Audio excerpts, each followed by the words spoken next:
Hi, this is Dale Buchanan, the host of Puppy Talk Podcast. Before we get started today, I wanted to let you know of my new book, The Complete Puppy Training Manual. It's available on Amazon in 4 formats: Kindle ebook, paperback, hardcover, and audiobook. You can find it on Amazon right now. It's called The Complete Puppy Training Manual, and I will put a link in the show notes of this episode. I'm Dale Buchanan, and this is Puppy Talk, the podcast that offers advice on how to raise a healthy, happy, and obedient puppy. This podcast is sponsored by Top Gun Dog Training. Be sure to subscribe to this podcast now so you don't miss a single episode of Puppy Talk. Today we're going to discuss the difference between dog obedience training and behavior modification. Dog obedience training is simply teaching the dog a novel behavior using a simple command such as sit, down, stay, and come. I've done individual episodes on each of these 4 commands in the past, so you want to go back and listen to the puppy training series for those 4 commands. We use operant conditioning and classical conditioning to teach dog obedience training. And there are many other commands besides those 4. I'm just using those 4 as an example and just to keep it simple. Behavior modification is much different. Dog behavior modification entails modifying a dog's behavior for the purposes of decreasing unwanted behaviors. Behavior can be defined in the way your dog reacts to a particular situation or stimulus or a trigger. Dog behavior modification is the systematic approach to changing behavior. In other words, unlike dog obedience training that trains a dog to perform actions when requested, ideally behavior modification looks to change a dog's reaction to a situation, a person, a thing, an animal, etc. Dogs ultimately thrive in an environment where they are provided with clear structure and communication. Desirable behaviors are rewarded, whereas undesirable behaviors are discouraged by implementing clear rules and avoiding any forms of psychological and physical intimidation. Modern scientifically based dog training and modern dog behavior modification focuses on teamwork and ultimately the creation of harmonious relationships between the dog and the owner. Dog behavior modification can be very serious, and it's treated on a case-by-case basis. Don't confuse dog behavior modification with stopping unwanted puppy behaviors that are not serious, such as barking, jumping, or doing the zoomies around the house or chewing up things in the house. That's a management issue, and that's an owner's responsibility to control that with getting the puppy enough exercise, mental stimulation, socialization, and enrichment. I will talk about that in other episodes. Let's get back to behavior modification real quick. Behavior modification for serious dog behaviors falls into one of 4 categories: fear, anxiety, stress, or aggression. When a dog has one of these 4, then the behavior modification is going to need to be implemented. And it's going to take a certified dog behavior consultant to do a consultation and evaluate the dog's behavior to make sure that they do have fear, anxiety, stress, or aggression. And sometimes dogs have all 4. Now, it's really tough when puppies that are 8, 10, 12, 16 weeks old start to have serious behavior problems. Because then we have to go back and look to figure out what happened early on with the puppy. Is it the breeder's responsibility? Did they not socialize them properly? Were the parents of the puppy not healthy? Is the dog not healthy? Is there something medically wrong with the dog? When a dog is coming from a shelter and it's 2, 3, 4 years old and it's got behavior issues, that's completely understandable because we don't know the history of the dog. We don't know if it was with a family that abused it, if it had some serious trauma that created these issues with the puppy, with the dog, such as fear, anxiety, stress, or aggression. We don't know. And when you get a rescue dog, you don't know what you're getting, to be honest. Let's get back to the topic of behavior modification. In order for behavior modification to work properly and the dog to have any significant change in the behavior, there are two types of training that happen, and that's called desensitization and counter conditioning. There are other protocols that we use as well, such as differential reinforcement, and I'm not going to get into those in this episode. But basically, we use desensitization and counter conditioning for fear, anxiety, and stress, and usually aggression. When a dog exhibits these behaviors, what's happened to them is they have associated that these things are not good for them. They're not good to them. So, for example, if a puppy is afraid of something, another dog or other dogs or people or bikes or cars, what we'd have to do is make sure that it's actually fear of that trigger. We slowly start introducing the puppy to that trigger in small doses and desensitize the puppy to that trigger.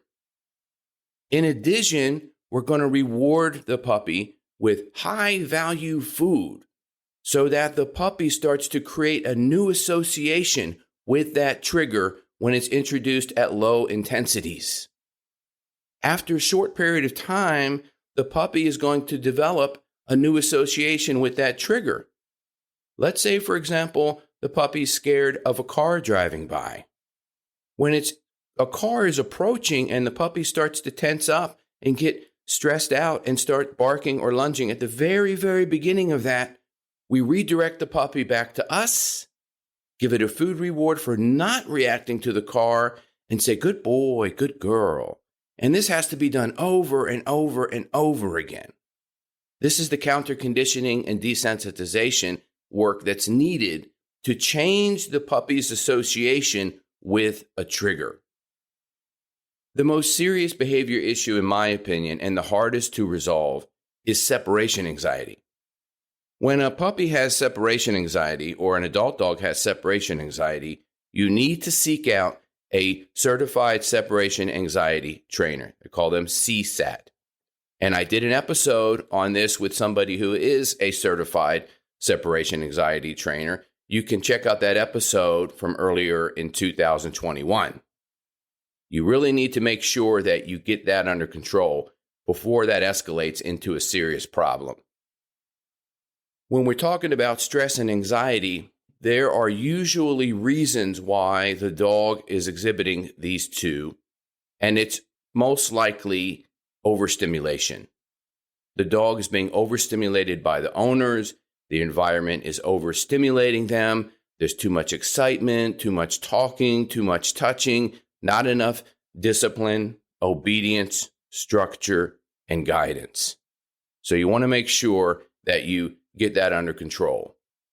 When it comes to aggression, behavior modification for aggression takes a lot of work, a lot of time, and if the dog has bitten somebody, you need to seek out a certified dog behavior consultant who has a lot of experience working with aggressive dogs. If a young puppy has aggression, it's not a good situation because then we have to go back and look at the history of the puppy, the way the breeding was done, what the breeders might have done to the puppy, why at an early age it's exhibiting these behaviors. For example, I worked with a golden retriever. It was 9 weeks old, and it had resource guarding, which means that when somebody in the house dropped an item and the puppy went for that item, it got the item in its mouth and the owner went to grab it and it bit the owners. That was at 9 weeks old. And that's a genetic issue in the puppy. Golden retrievers are very susceptible to resource guarding, which is a form of aggression. In 2021, I have worked with over a dozen golden retrievers, and they all had resource guarding. So you want to make sure that you're prepared to deal with that if you get a golden retriever. They're very, very susceptible to resource guarding. I hope this information helps you understand the difference between dog obedience training and behavior modification. Because a lot of times people call me and they say, "Oh, I need a dog trainer." Okay, what's going on? My dog bit somebody, or my dog's scared of this, or my dog has separation anxiety. And then I have to explain to them that dog training is not going to fix that. Teaching a dog sit, down, stay, and come is not going to resolve dog behavior issues. Only behavior modification protocols such as counter conditioning, desensitization, differential reinforcement are going to fix those issues. And I don't want to use the word fix in the way that you think, because your dog, your puppy, is not an appliance. Somebody with a dog trainer certification or even a dog behavior consultant can't just come over and swap out a part like they can your dryer or in your car and fix the problem. This is a big, big issue that a lot of dog owners think. I've had dog owners call me and they say, "I want my dog's aggression squashed." No, it's not the way it works. "I want my dog to not be aggressive anymore and to be fixed." No, it doesn't work that way. Can't guarantee anything, first of all. Secondly, before I do an evaluation of the puppy or dog, I have no idea what I'm getting into. And third, once a dog has these issues such as fear, anxiety, stress, and aggression, they always have a tendency for those to come back up to the surface at any time. Most of what we're going to do when we resolve these issues escalating is management of the dog's environment, life, space, and so forth. Management is a big part of helping dogs that have behavior issues. And a lot of owners just don't see how changing something in the dog's routine can help them be less stressful, fearful, anxious. This is a huge, huge part of dog behavior modification. Again, I hope this information helps you understand the difference between dog obedience training and dog behavior modification. If you have any questions, contact me through my website, puppytalkpodcast.com. And if you find this information helpful, you can buy me a coffee using the Buy Me a Coffee link on the website, puppytalkpodcast.com. Have a great day. This is Dale Buchanan, host of Puppy Talk Podcast. I have an announcement of a new book that I just published called Potty Training Your Puppy. It's available on Amazon in Kindle and paperback, soon to be available on audiobook. You can find out all the details of this book using the link in the show notes. It's called Potty Training Your Puppy. It's a comprehensive book with a simple and effective way to help potty train your puppy, and it really works. Check out the link in the show notes.